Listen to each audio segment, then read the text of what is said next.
মৰমৰ ছাত্ৰ-ছাত্ৰীসকল, আজিৰ ভিডিঅ'টোৰ জৰিয়তে ক্লাছ 7ৰ সমাজ বিচিত্ৰাৰ চতুৰ্থ পাঠ দক্ষিণ আফ্ৰিকা তাৰে অনুশীলনীখিনি আলোচনা কৰিম। গতিকে দেৰি নকৰাকৈ বলা আমি আৰম্ভ কৰোঁ। এইটো চোৱা 38 নম্বৰ পেজত প্ৰথম অনুশীলনীটো দিয়া আছে। 1 নম্বৰত দিছে তলৰ প্ৰশ্নবোৰৰ উত্তৰ দিয়া। আমাক এই প্ৰশ্নবোৰৰ উত্তৰ দিব দিছে। এই প্ৰশ্নবোৰৰ উত্তৰ কি হ'ব বলা আমি চাওঁ।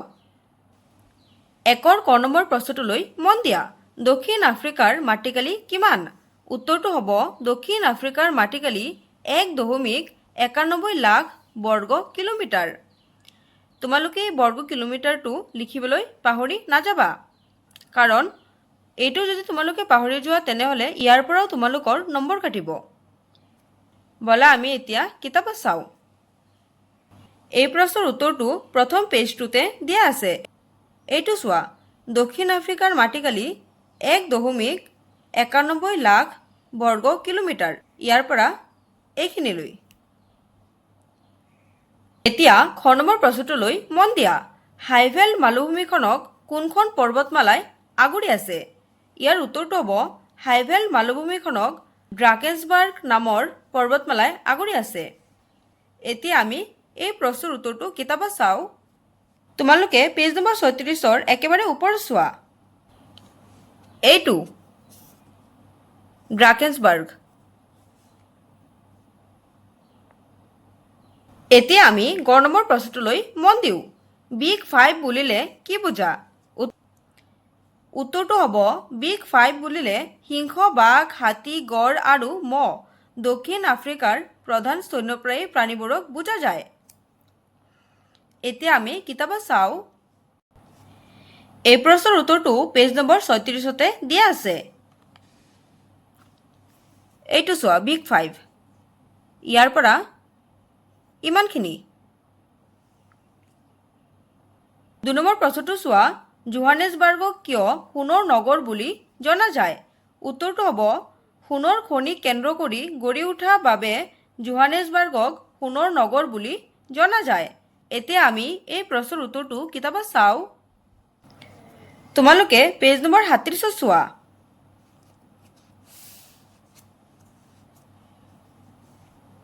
এইটো চোৱা, ইয়াৰ পৰা সোণৰ খনিক কেন্দ্ৰ কৰি গঢ়ি উঠা এইখন নগৰৰ আৰম্ভণি হৈছিল 1886 খ্ৰীষ্টাব্দত।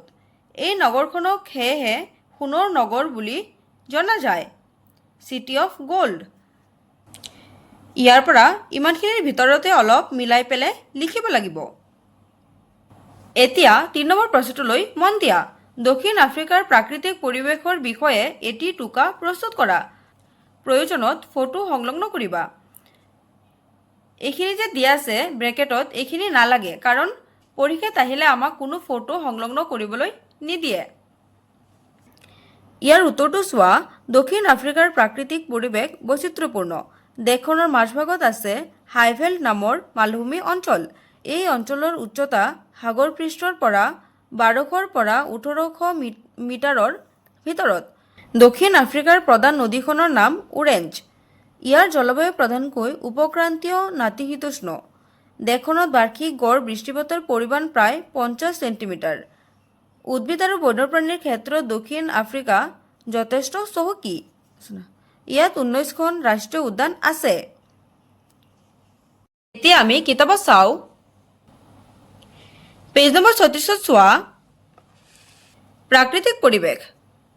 তোমালোকে প্ৰথমতে ইয়াৰ পৰা ইমানখিনিলৈ লিখিবা, তাৰপিছত ইয়াৰ পৰা ইমানখিনি, আকৌ ইয়াৰ পৰা ইমানখিনি, আৰু অৱশেষত দ্বিতীয় পেৰাগ্ৰাফটোৰ পৰা ইয়াৰ পৰা ইমানখিনি আৰু ইয়াৰ পৰা ইমানখিনিলৈ লিখি শেষ কৰিবা। যিহেতু আমাক প্ৰশ্নটোত দক্ষিণ আফ্ৰিকাৰ প্ৰাকৃতিক পৰিৱেশৰ বিষয়ে এটি টোকা লিখিব দিছে, সেইটো কাৰণে উত্তৰটো অলপ ডাঙৰ হ'ব। পৰীক্ষাত যদি 5 নম্বৰৰ কাৰণে লিখিবলৈ দিয়ে তেনেহ'লে এই গোটেইখিনি লিখিবা। চাইছানে? আৰু যদি 2 নম্বৰৰ কাৰণে দিয়ে তেনেহ'লে ইয়াৰ পৰা ইমানখিনি লিখিলেই হ'ব। এতিয়া 40 নম্বৰ পেজত 2 নম্বৰ অনুশীলনীটো চোৱা। 1 নম্বৰত দিছে তলৰ প্ৰশ্নবোৰৰ উত্তৰ দিয়া। 1 নম্বৰ ক প্ৰশ্নটো চোৱা, দক্ষিণ আফ্ৰিকাত বৰ্ণবৈষম্য বিৰোধী আন্দোলনক কোনে নেতৃত্ব দিছিল? উত্তৰটো হ'ব দক্ষিণ আফ্ৰিকাত বৰ্ণবৈষম্য বিৰোধী আন্দোলনক নেলছন মেণ্ডেলাই নেতৃত্ব দিছিল। এতিয়া আমি কিতাপত চাওঁ। এই প্ৰশ্নৰ উত্তৰটো তোমালোকে দ্বিতীয় অনুশীলনীটোৰ ঠিক ওপৰতে পাবা। এইটো চোৱা, ইয়াৰ পৰা ইমানখিনি। এতিয়া খ নম্বৰ প্ৰশ্নটোলৈ মন দিয়া। ওলন্দাজসকলে কেতিয়া কেপটাউন চহৰত বসতি স্থাপন কৰিছিল? ইয়াৰ উত্তৰটো হ'ব 1652 খ্ৰীষ্টাব্দত ওলন্দাজসকলে কেপটাউন চহৰত বসতি স্থাপন কৰিছিল। এতিয়া আমি কিতাপত চাওঁ। তোমালোকে পেজ নম্বৰ 39 চোৱা, ইয়াৰ পৰা ইমানখিনি।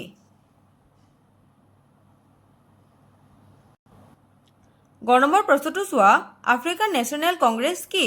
উত্তৰটো হ'ব আফ্ৰিকান নেশ্যনেল কংগ্ৰেছ হ'ল দক্ষিণ আফ্ৰিকাৰ এটা ৰাজনৈতিক দল, যিয়ে দেশখনত চলি থকা বৰ্ণবৈষম্য নীতিৰ বিৰুদ্ধে আৰু কলা ছালৰ লোকসকলৰ অধিকাৰৰ বাবে দীৰ্ঘদিন ধৰি সংগ্ৰাম কৰিছিল। এতিয়া আমি কিতাপত চাওঁ। এই প্ৰশ্নৰ উত্তৰটো কিতাপত ইমান ধুনীয়াকৈ দিয়া নাই।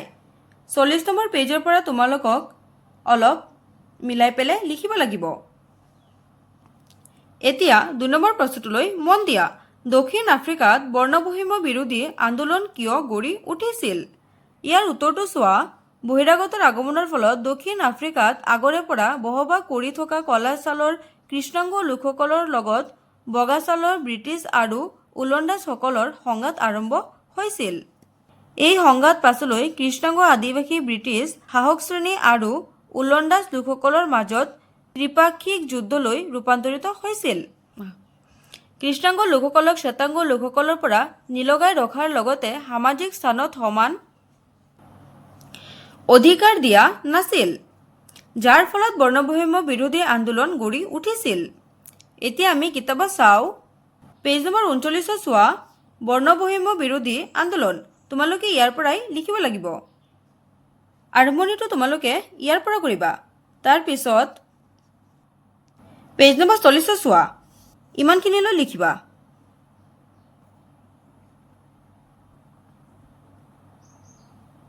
তিনি নম্বৰ প্ৰশ্নটোলৈ মন দিয়া। নেলছন মেণ্ডেলাৰ বিষয়ে এটি চমু টোকা লিখা। কেনেকৈ লিখিবা চোৱা। আফ্ৰিকান নেশ্যনেল কংগ্ৰেছৰ অন্যতম নেতা আছিল নেলছন মেণ্ডেলা। তেওঁ বৰ্ণবাদ বিৰোধী আন্দোলনত নেতৃত্ব দিছিল। 1962 খ্ৰীষ্টাব্দত নেলছন মেণ্ডেলাক চৰকাৰে গ্ৰেপ্তাৰ কৰিছিল। তেওঁ কাৰাগাৰৰ পৰা মুক্ত হৈ নিজ দলৰ হৈ শ্বেতাংগ চৰকাৰৰ সৈতে শান্তি আলোচনাত বহে আৰু ফলশ্ৰুতিত দক্ষিণ আফ্ৰিকাত বৰ্ণবৈষম্যবাদৰ অৱসান ঘটে। এতিয়া কিতাপত চোৱা। এই প্ৰশ্নৰ উত্তৰটো তোমালোকে 2 নম্বৰ অনুশীলনীটোৰ ওপৰতে পাবা। আৰম্ভণিতে তোমালোকে ইয়াৰ পৰা ইমানখিনি লিখিবা। তাৰপিছত ইয়াৰ পৰা ইমানখিনি আৰু ইয়াৰ পৰা ইমানখিনি লিখিবা। পিছত এইখিনি লিখিব নালাগে, আকৌ ইয়াৰ পৰা একেবাৰে ইমানখিনি লিখিবা। মাজত এইখিনি চোৱা, এইখিনিও মই কাটি দিছোঁ।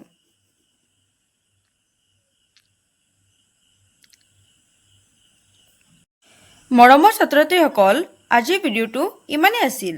যদি ভিডিঅ'টো ভাল লাগে তেনেহ'লে লাইক কৰিবা, শ্বেয়াৰ কৰিবা আৰু যদি মোৰ চেনেলটোত প্ৰথম তেনেহ'লে ছাবস্ক্ৰাইব কৰিবা। ধন্যবাদ।